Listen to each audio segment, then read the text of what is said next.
Let's take a live look in Mount Clemens right now. We're going to chat with the Macomb County clerk live in studio in just a moment, but let's start with the rundown of some of the big races in Macomb County. The first one, voters in New Baltimore will pick which candidates will face off to become the next mayor. Then in Sterling Heights, there are 13 people trying to get on the city council. 4 different townships in northern Macomb County will be voting on a major proposal for Armada schools. The $12 million proposal will upgrade technology in the district and enhance safety and security. Residents in Armada, Bruce, Lennox, and Richmond Townships will be voting on that. And in Warren, voters will decide on a $42 million bond to support major projects, including building improvements, an outdoor learning area, and upgrading school technology at Warren Fitzgerald schools. And finally, in Clinton Township, residents there are voting on a proposal for a millage aimed at maintaining current police funding levels or having the funding cut by $9 million. In fact, this millage has sparked a lot of questions because of language and how it's written, the complexity of it. Basically, it is a renewal, but many think it is an increase. Yesterday, we talked to the Clinton Township Supervisor, Paul Gilliam, and the new police chief, Preston Susala, trying to make all of it understandable. So there's specific language on the ballot that says an increase over 0. So it's a current millage.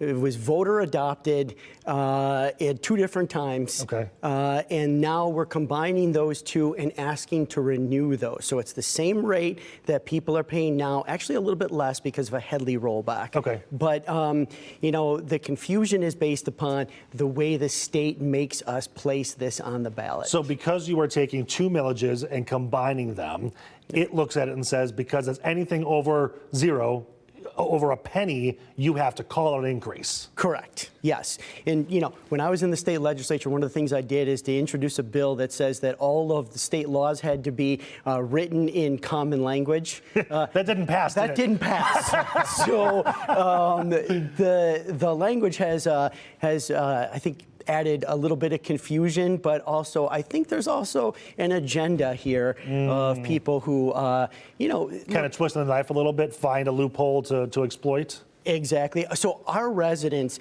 have overwhelmingly in the past always supported the Clinton Township Police Department. We're the largest township in the state of Michigan and the 7th largest community. So over 100,000 people.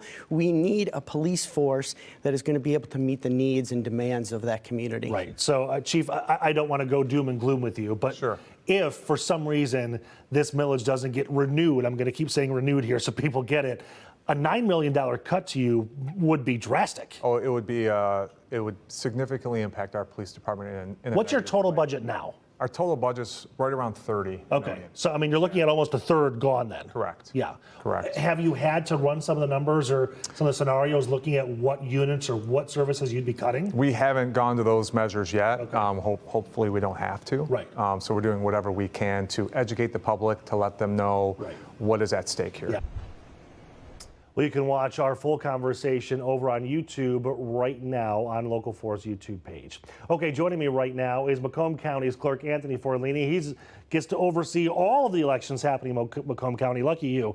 Lucky me. Well, you ran for the seat. You wanted the job. That's right. That's right. First of all, what does it take for you and all the different municipalities to get ready for an election like this? There's a lot of like testing equipment and things like that, right? Oh, there's a ton of testing for the equipment, but getting ready, making sure everything is in the highest regard, because as you know, in 2020, there was a lot of conversation about the elections not going very well. Right. We don't ever want that happening in Macomb, and we've been very fortunate since I've been in office. Everything's gone pretty smooth. Yeah. So on a day like today, kind of walk me through what the timeline is. Like, I'm sure the staff gets there early, they start turning the machines on, and then do they work like 12, 15, 16 hours until all the numbers are tabulated? Yes. So I actually have one person from my staff going over to Sterling Heights. I want my staff at the county level to understand what it's like at the local community level that has to run these elections. So we understand what they're going through. So when we get our results back, we know, what they had to go through for the day. So 6 a.m.,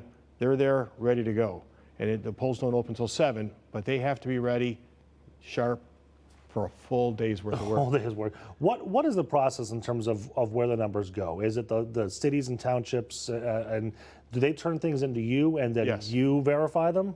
Yes. So all day long, they have the tabulators, they get the scores, they get everything. At the end of the day, at 8 o'clock, assuming that's when there's nobody else in line and they're closing, They then run the tapes, the paper tapes off the tabulators. They get the modem sticks that are inside, not the modem sticks, I'm sorry, that's a hot topic. Yeah, I know. No, Yeah, we shut those off. the tabulator sticks, and we secure them, and they bring them to us. We load them up into. So somebody is physically taking like a USB drive Yes. from and then driving it to your office. Yes, yes, we require that because I was one of the first clerks in the state to actually shut off the modems. So the results are getting a little bit slower in, but there's no transmission over the internet. So that was my next question for you. Were there concerns about integrity when you're transmitting data like that instead of having a hard copy, so to speak? There was, and you know, to be honest, we did a forensic audit in Macomb County. I think still we're the only one that did that, and we found that the transmissions were clean. Nobody interfered in between, but still there was that possibility, and so we wanted to eliminate that possibility in Macomb. And we're looking at new ways that we can do it a little bit more secure, so we can get those transmissions to the public for the media to be able to report. Yeah. So what's your best guess on when we'll start seeing results? Is it 8:30, 9:30? Yeah, these are fairly small elections. You know, early voting, we had less than 1% Oh, really? participate in the early voting in the 2 communities that did it. And so we expect to get those results in, I'm going to say maybe around 9 o'clock. Okay, yeah, we'll hold you to it. Yeah. I did want to ask you a little bit about voter turnout, right? Obviously, Detroit is in Wayne County, but all over Metro Detroit, we're having this issue where less and less people are going to cast their ballot. Nick, it is What's up with that? No, it's so sad to think that maybe 15% of the population is determining who's going to represent them in their communities or what they're going to pay in their taxes, if the police millage is going to pass or fail. Right. 15% of the population. It's a lot of people lost. There's very few people representing a whole. So those that are putting those proposals on need to understand who those people are that are voting and target them. And that's. Going back to election integrity, your office actually was just recognized for making some key changes and getting some awards for integrity. Can you lay out what you did? Well, you know, we have done, and I don't sleep at night just thinking about how elections could potentially get cheated. And so we've gone right down the path to having the ballots themselves are watermarked. If you're in Macomb County, you put that up to light, you'll see that your ballot is watermarked. We shut off the modems early on. We do hash validations on the tabulators, so we know if anybody interfered in that programming from the time that we programmed it to the time that the election happened.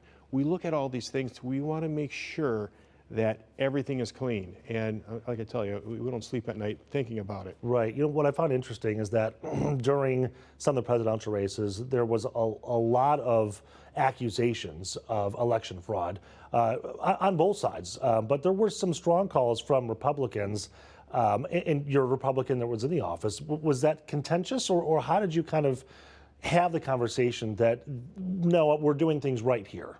Well, you know, I came in, I won the 2020 election, so I had beaten an incumbent that was in there. Yep. And so I didn't run that election. So I'm looking at it from a clear set of eyes with nothing to hold back if I had to. But we went through it. We did the forensic audit. There were things I couldn't prove.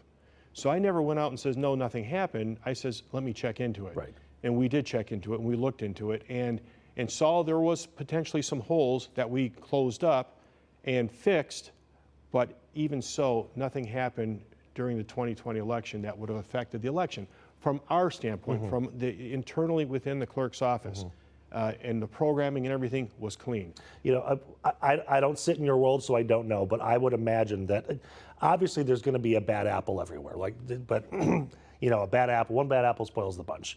But I would imagine that the majority, if not every single one of your folks, have the utmost integrity and are great people. It must be frustrating when there are accusations, when your people are working extremely hard, not, you know, losing sleep over thinking about how to make this right and doing it right. Right, all of them. They all work very hard across the state.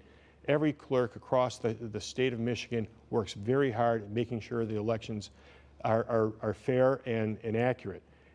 But I always say, I believe you. We have to be able to prove it, though.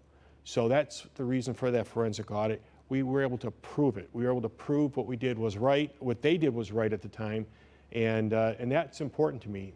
You know, I never send somebody out to count money by themselves. They have to have somebody else with them so that You know what I'm saying? Yeah. And not that we count money, but just generally speaking, you need to be able to prove so that if anyone does accuse you of anything, you can prove backwards that things were done right. Would you like to see it kind of standard operating procedure that there are audits and forensic audits of every election, just so you can kind of roll out the papers and say, this is what we found? Yeah, and I think it's incumbent that the tabulator companies and those things, as we look at this and changing equipment into the future, that we're able to do these types of things a little bit easier than we're doing it now, because it's a lot of work, because they weren't anticipating this kind of activity need to happen. The hash validations is somewhat cumbersome for us to do. We're doing it. I'm hoping new software, new updates on the tabulators will allow us to do it much quicker, easier, and make the process seamless. Gotcha. Okay, so polls would open for an hour and 40 minutes now. What are you hearing? Are they busy? How's it going so far? No, listen, get out and vote, because you don't have to wait. Don't think you're going to go there and wait in line. Say, well, I don't have time for it. You do have time for it. Go there. This is not like a presidential election. You're going to go there, you're going to vote. Chances are you're going to be in and out in 5-10 minutes. Right, yeah, and you're supposed to bring a driver's license, but if you don't, you can send an affidavit, right? Yes, bring your driver's license. Everyone's got an ID, bring it. Right. Okay. Anthony, thanks so much, man. Appreciate your time. Appreciate it. Okay, if you are heading to the polls today, we do have a complete write-up of all the races that are affecting those of you here in Macomb County, or I should say Metro Detroit and Macomb County. There's Tony sitting next to me here. All of that is on clickondetroit.com. Also, make sure you tune in for Local 4's primary election coverage that kicks off at 10 o'clock on air right here on Local 4 and Local 4 Plus. We're going to bring you the latest results and have expert analysis throughout all of the shows to give you some insight into all of the candidates.